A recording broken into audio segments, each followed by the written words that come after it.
Please welcome the Cheeky Sport guys. It's Joel, our Arsenal fan. It's Dave, our Man United fan. Dave, I love you. Joel, I love you. I love you, Dave. I love you. I love you so much. I love you so much. I'm so happy.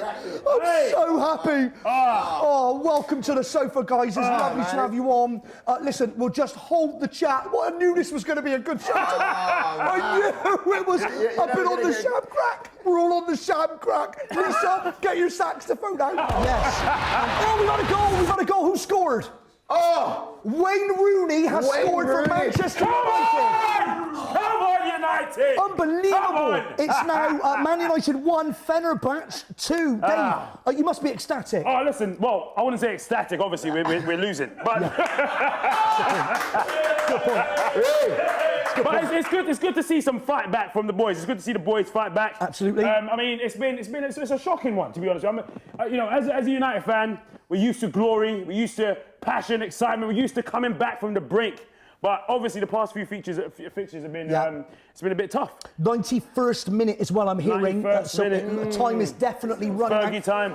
Fergie time. It's Fergie time. Fergie time. But how about Rooney as well? I mean, people are calling for his head. People are saying he should leave. And he's come up trumps, it would seem, tonight, maybe. I wouldn't say he's come up trumps. Yeah, because you're losing. You're losing. I wouldn't say obviously because we're losing, but I also wouldn't say he's come up trumps because during the game he's given the ball away quite a lot, like what we're used to. He's been dropping in deep as well, taking over the number 10 position, which is you know, the player's better than him in that position. So, but you know, he's delivered the goods. He's pegged one back, and you know what I mean. What can I say? You know what I mean? Plaudits to him. Rooney has pegged one back against Fenerbahce. Time is running out. It was a 91st minute goal. It's still currently Fenerbahce 2 and Manchester United 1. Yeah. Now, Joel, Arsenal fan. Listen. You got a huge match coming up at the weekend. The derby. How you feeling? Very confident, especially because Tottenham lost yesterday. They did as well, they did. Yeah, they lost. And to be honest with you, I never expected them to win. And I'm very happy that all of their fans are pretty upset at the moment. So that makes my day. Well, Joel, 4 players for you were doubtful ahead of the Tottenham game. Yes. Monreal, Kieran Gibbs, Santi Cazorla, Theo Walcott. You're going to be missing all of those players. Yeah, well, Monreal and Kieran Gibbs, to be honest with you, I don't really care at all. Not really bothered. But Walcott having his best season for how many years? Yeah, for like 11 years. Yeah. There's a lot that's happened since he signed. So he's been injured for 10. So he's grown a beard. He's grown a beard. We've got to make it clear. So, yeah. So Monreal and Gibbs, you're not concerned about them, but who plays at left back with them out? I was going to say, well, it's like you want one of them kind of like half fit, but to be honest with you, as long as Bellerin is back fit, which he is, and you've got Mustafi, strong Mustafi, then we'll be all right. And with, of course, Koscielny. You've got an unbelievable winning streak going on. You're on fire, Arsenal, having your best start to the season for I don't know how long. Yeah. Do you think you've got what it takes? Have you got the firepower there to destroy Tottenham? Of course. Yeah. Of course, especially with Sanchez down the middle. That's where I want to see him. I think we've got more than enough to go at Tottenham. Yes, they haven't lost, but they haven't been amazing in all their games, you know? Now, Sanchez, Joel, you've just mentioned, is, of course, one of the many Arsenal players on fire for you at the moment. But he's got a lot on his plate. Sanchez has been accused of tax fraud whilst at Barcelona. Will this affect his performances on the pitch? It's going to play on his mind, surely. No, they won't. To be honest with you, they've all done it at Barcelona, isn't it? Neymar, Messi. Did you get ready to call him? I think it was outside of GBK. What's that? Gourmet Burger Kitchen. Seriously? Grabbing a little burger, and then he gets pulled up by IRS, taxman coming for him. Seriously? I'm dead serious. How did they know he was there? Oh, man, I don't know. Man. Maybe someone posted it on Instagram or something. I just have to mention that, of course, other burger restaurants are available, but GBK are the best. Sorry, Dave.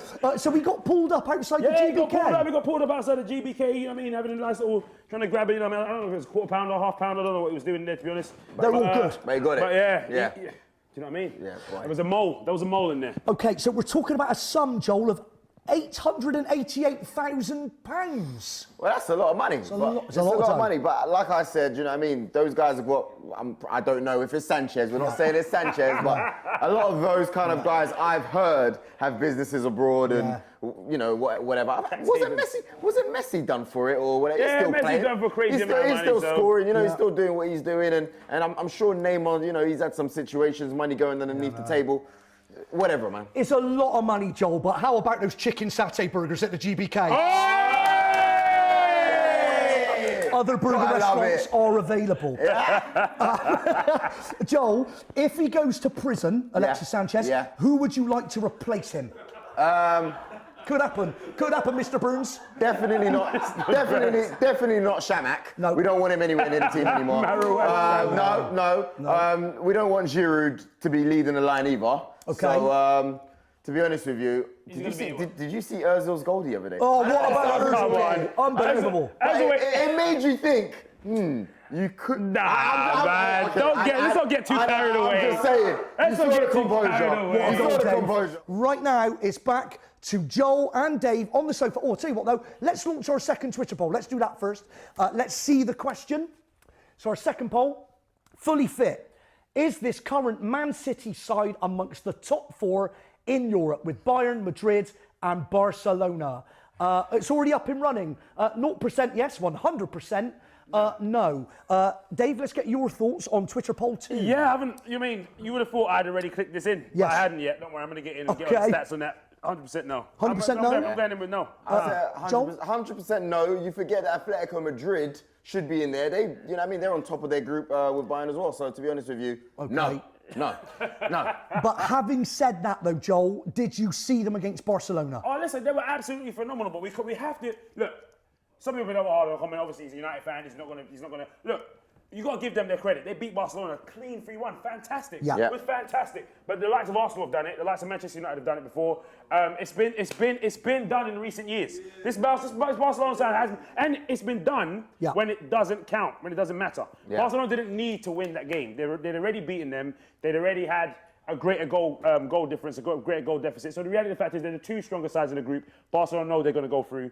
It doesn't really matter. Okay, I've heard nonsense on the floor from Mr. Burns. Mr. Burns is piping up. But you don't think, in all honesty, and I hear what you're saying about Barcelona, maybe not needing to, I'm not sure about them not needing to win anything. I'm not sure about not needing, but at the same time, I reckon there's other strong teams. That's my personal argument. I think you got Arsenal there, who we've forgotten. Also, like I said, Atletico Madrid. You've got other teams in there that could cause problems. Joe, would you put, serious question, would you put Arsenal top 4 over and above Manchester City, in all honesty, at the moment? At the moment? Yeah. Yes. In Europe, yes. Of course, yes. Because I reckon in Europe, we've just got a better experience, more experience than them. And I reckon this year there's something special in the air with Wenger. I don't know what it is. So there's something magic. There's something magic, there's something special. Let me just ask you briefly, there was certainly magic in Ozil's boots, that goal. Oh my gosh. Will that be, come the end of the season, will we be talking about that as one of the best goals scored all season? Why not? In those early days. Why not? Because there's points in the season that show what a team's about. And don't forget, we were losing 2-0. Somehow we were losing 2-0. But when you've got the fight and the spirit to do that, and the class, the sheer class, we've got Ozil, Messi Ozil. I just don't think you understand. I'm not going to waste your time with the rest of it. You've got the point. You've got the point. Joel, is Ozil too good for Arsenal? I wouldn't say too good. Now, I wouldn't say too good. But I would say that he's definitely, to be honest with you, I reckon he's key. But for me, Sanchez is even more important. Sanchez more important? Yeah. Dave, who's more important for Arsenal, Sanchez or Ozil? I think if you've got a fully fit Ozil that's doing the wonders that he was doing over there at Real Madrid, I'd have him, to be honest with you. Is he too good for Arsenal? Well, I think this season's going to be the one to prove it, because I don't think he's going to sign a new contract until he figures out whether or not he is too good for Arsenal. Yep. Well, that's a good point. He wants £250,000 a week. We're hearing Sanchez likewise. Is Arsenal going to pay those 2 players that kind of money in order to keep them? They're going to have to at some point. It could all unravel for Arsenal. Do you know what I mean? And the reality of the fact is, Arsenal can end up unraveling this season. Do you know what I mean? Because the reality of the fact is, I'll show you why. Because the reality of the fact is, they've got 3 key people who might end up leaving at the end of the season. Arsene, Ozil and Sanchez. Yeah. If they lose those 3, it's finished.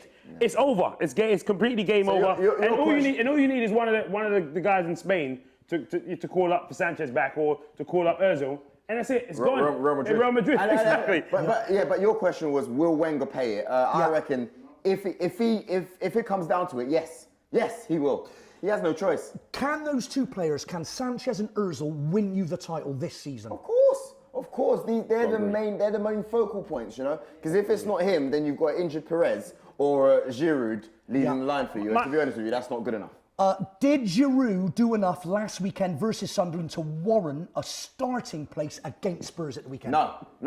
Because you got to remember that the teams he scores against, I'm not being funny, but they're never really the highest opposition or the highest quality. Yeah. In big games where you need him, I look at the games like Monaco in the Champions League when you needed him. PSG, you know, when you really needed him, he just skies it over the bar. You know, he'll score against your Sunderlands. He'll score against your. But Arsenal loves him. Arsenal loves him. Same way Didier Deschamps loves him out over there at France, and Arsenal loves him. They both love the guy. Like, regardless of what Arsenal fans are in complete disarray with Giroud. But the reality of the fact is, the manager loves him. That's the reality of the fact, and I can see him starting. What does he love about him, though, Dave? I mean, I'm trying. To be honest, It's definitely his hair. It's the looks. I think every time he looks into his face, it's like, Definitely. you're starting, mate. You're starting. I think we've had a goal. Unbelievable. We've had a goal. Who scored? Okay. Ghent has scored against Shakhtar. Oh my gosh. In the first minute, and I tell you what, I knew that was going to happen. Another 1 minute, got 1 minute in. You just knew it. Koulibaly scored. Koulibaly has scored for Ghent against Shakhtar. Was it a good goal? That's the question. Let me just get, Raj, do we know, was it a good goal? Was it a good goal? Raj doesn't know. We don't know yet. We don't know. But they've scored. We don't know. Okay, Dave. Now, Phil Jones was back in the squad for the first time this season. Jose said, this is a direct quote, "We do not have enough time for him to get in a good condition. Maybe we have to play him." He was in the squad on the bench tonight. They didn't play him against Fenerbahce. Here's the question. It really is desperate times, surely, Dave, when you're relying on a half-fit Phil Jones. What is happening at Manchester United? No, it is. It's an absolute calamity down there at the back, to be honest. I've got to be honest. At the back, it's a calamity. We've got 3 major injuries of 3 key players at Manchester United. In fact, one of them is Chris Smalling. Chris. Yeah, I mean, he's gone back to the Maidstone days. It's like he's back at Maidstone. He's gone back to the Maidstone days. Seriously. But I mean, who? Chris who? You know what I mean? Hold on. Mike. We don't know Chris. We need to get Mike back. Where is Mike Smalling? That's who we're looking for, Mike Smalling. Forget Chris. Where is Mike? Van Gaal took Mike off with him and left us with Chris. That's not who we want, to be honest. I love this. It's the best lime green sofa we've ever had. It's brilliant. Mike. But yeah, no. But I think it's just testament to the situation that we're currently in. But I think it's just bad luck. I think even with today's result, they scored with their first 2 shots on goal. They've only had 3 shots on goal. Yeah. Two of them were instant goals, and were worldies. They were worldy goals, absolute worldies. There's nothing that could have been done. The free kick was incredible. It was a good free kick. It was incredible free kick. It was a good free kick. Incredible free kick. It was good. Look, for any goalkeeper. Hold on. I just want to say. I just want to say. Go on, Dave. Look, if you go over the wall, it went around it. Yeah, exactly. If you go over or around the wall, and you score, it's a good free kick. It's incredible free kick. Incredible. I'm sorry. Incredible free kick. Maybe whoever was in the goal could have jumped higher. I saw that. Come on. Yeah, he could have jumped top bins. It wasn't top bins. I'm sorry. Can I just say, these guys are so good, I've eaten the washback glue. Come on. Well done. Thank you. Now, Joel, as an Arsenal fan, yes, this is my question to you regarding your friend's team, Manchester United. Yeah. Serious question. Yeah. On their current form, can you even see them finishing in the top half of the table? Oh my God. That's just bad. Come on. I think top half, yes. You know, just because at the end of the day, they'll probably buy some players in January for like 50 million or whatnot. We need to buy players to finish in the top half. No, but you will. To finish in the top half. Hold on a second. You want to buy players? Don't get angry at me because you lost. Yeah. Don't get angry at me because you lost. All right. Where's he going with this? Don't get angry at me because you lost. Where's he going with this? You know, in the words of Didier Drogba, when Chelsea got scummed against Barcelona, it's a disgrace. It's a freaking disgrace. That's all I can say. Yeah. Look, Man United. It's a freaking disgrace. It's fine. It's freaking disgrace. Everyone, and I hope our Skype caller doesn't get too excited, because the reality of the fact is, everyone's getting heavily excited about what's going on over there at Manchester United. The reality of the fact is, no, when I say excited, I mean, as a Manchester United fan, you have to deal with the heat from everyone. Like if you're a Palace fan and you lose, you might get a couple, you might get a couple texts from them seagulls, but you might not. But if you're a Man United fan and you lose, you get hit from everybody. The previous teams could be playing the Championship, Ryman League. Everyone's getting it. But hold on. What are you talking about? What's he talking? You've lost the third match. You should have beat Burnley. You're not playing well. What have you guys been giving this guy to drink before he came into the show? You're not playing well, Dave. Dave, you're not playing well, Dave. You're not playing well, Dave. We dominated against Burnley. You should have won. 37 shots. Should have won. We dominated against Stoke. Today we should have won. Not playing well, Dave. I think we're playing better. You're not playing well, Dave. We're playing better. We're playing better than we played. Can I just stop, because we've got a break coming up. Can we try and get hashtag you're not playing well, Dave, trending? If we can try and get hashtag you're not playing well, Dave, let's get it trending. My barber in Bristol, Savvy, who may or may not be watching tonight, he's Italian, and every month his mum gives him a copy of an Italian football magazine that's been around since the 1950s.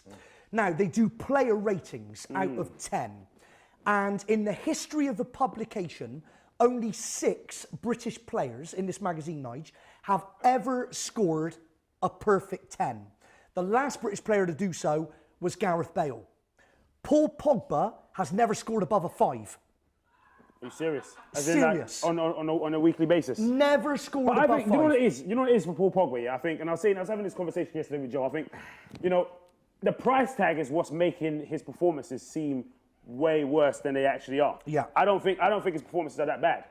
Because in reality, everyone's like, oh man, he should be scoring X amount of goals. He should be so. Look, Paul Pogba scored 8 goals last season in a blinding season for Juve. Yeah. He scored 3 goals this season. He scored half of those already. So the reality of the fact, he's not a goal. He wasn't brought to Manchester United to score an insane amount of goals. He was brought to Manchester United to create chances, to intercept balls, and by creating chances. Man United are not finishing the chances that have been created. He's been the most creative player at Manchester United. That's Okay, it. brilliant. I can't believe I've got to say goodbye to Joel and Dave. There's a travesty. There's a picture of Cheeky girls. Can you do the song? We are the cheeky boys. We'll be back after this break. We are the cheeky boys. We are the... Hey!